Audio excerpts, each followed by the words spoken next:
నమస్తే friends, welcome back to Blossom channel. ఈరోజు పూర్ణం కుడుములండి. పూర్ణం కుడుములు అంటాము, సుగీలు అంటాము, సుగుంట్లు అంటారు. ఒక్కొక్క ప్రాంతంలో ఒక్కొక్క రకంగా పిలుస్తారండి వీటిని. వీటికి కావాల్సిన పదార్థాలండి: మినప్పప్పు 1 గ్లాస్ తీసుకున్నాను. ఇది బాగా వాష్ చేసి ఒక 3 అవర్స్ 4 అవర్స్ బాగా నానాలండి. పచ్చిశనగపప్పు ఆ గ్లాస్తోనే 1 గ్లాస్ తీసుకున్నాను. అది ఒక 1 అవర్ నానితే సరిపోతుంది. తర్వాత బాయిల్డ్ రైస్, ఉప్పుడు బియ్యం అండి. ఇది 2 గ్లాసులు తీసుకున్నాను. చూడండి, ఇది బాగా 4 అవర్స్ నానాలి. ఈ పచ్చిశనగపప్పు ఒక 1 అవర్ నానబెట్టిన తర్వాత ఇలా కుక్కర్లో వేసి ఉడకబెట్టుకోవాలండి. ఒక 2 విజిల్స్ 3 విజిల్స్ వచ్చేంత వరకు ఉడకబెట్టుకోవాలి. బాగా మెత్తగా ఉడుకుతుంది. ఆ లోపల మినపప్పు బాగా వేసుకోవాలండి. దానికి కొద్దిగా సాల్ట్ వేసుకుని మిక్సీకి వేసుకోవాలి. బాగా మెత్తగా రుబ్బుకోవాలి, మన ఇడ్లీ పిండిలాగా. అదేవిధంగా ఉప్పుడు బియ్యం కూడానండి. ఇది కూడా వేసి వాటర్ వేసి మన ఇడ్లీకి ఎలా వేస్తామో అలా మెత్తగా రుబ్బి దీంట్లో కలుపుకోవాలి. మినపప్పు, ఉప్పుడు బియ్యం 2 ఇలా కలుపుకుని కొద్దిగా వాటర్ వేసి కలుపుకోవచ్చునండి. ఇంత గట్టిగా అవసరం లేదు.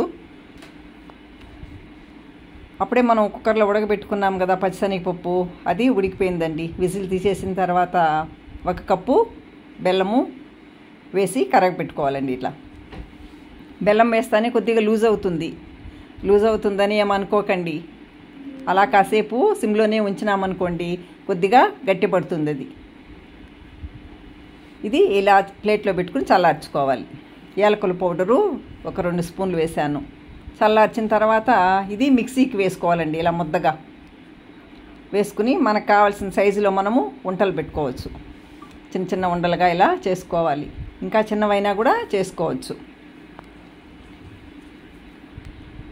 ఇలా ఒక 10 వంటలు చేసుకున్న తర్వాత ఆల్రెడీ మనం కలిపి ఉంచుకున్నాం కదా మినపప్పు, ఉప్పుడు బియ్యము మిక్సీకి వేసి, దానిలో వీటిని వేసుకోవాలండి. కొద్దిగా జారుగా ఉండాలి పిండి. స్టవ్ మీద పెనం పెట్టి ఆయిల్ వేసుకుని, ఆయిల్ వేడైన తర్వాత దీనిలో నుంచి డిప్ చేసి దానిలో వేసుకోవాలండి. ఎక్కువ మందికి ఇలా వేయడము రాదు, భయపడతారు. కానీ ఏం లేదండి, ఇది పిండి కొద్దిగా గట్టిగా ఉంటే సరిపోతుంది. మరీ గట్టిగా మరీ లూజుగా అవసరం లేదు. నూనెలో వేస్తానే కూడా కొద్దిగా పిండి సపరేట్గా అయిపోయి దాని లోపల ఉండే పిండి కూడా బయట వచ్చేస్తుందండి. అలాంటప్పుడు ఏం చేయాలంటే స్పూన్తో తీసిందని అక్కడ వేసుకుంటే సరిపోతుంది. ఎక్కడైతే మనకు ఓపెన్ అయిపోయిందో అక్కడ వేసుకుంటే సరిపోతుంది. అంతేనండి, పూర్ణం బూరెలు రెడీ. ఇలా చేసామంటే చాలా బాగుంటుంది. ఇది హెల్తీ ఫుడ్ అండి. పిల్లలకు కూడా చేసి పెట్టచ్చు. మైదాతో చేసుకుంటే మెత్తగా ఉంటుంది, కానీ మైదా ఎక్కువ తినకూడదు అనేసి అంటారు. కాబట్టి ఇలా చేసుకుంటే బియ్యంతో బాగుంటుంది. మనకి అమ్మవారికి కూడా నైవేద్యంగా ఇది పెట్టచ్చు.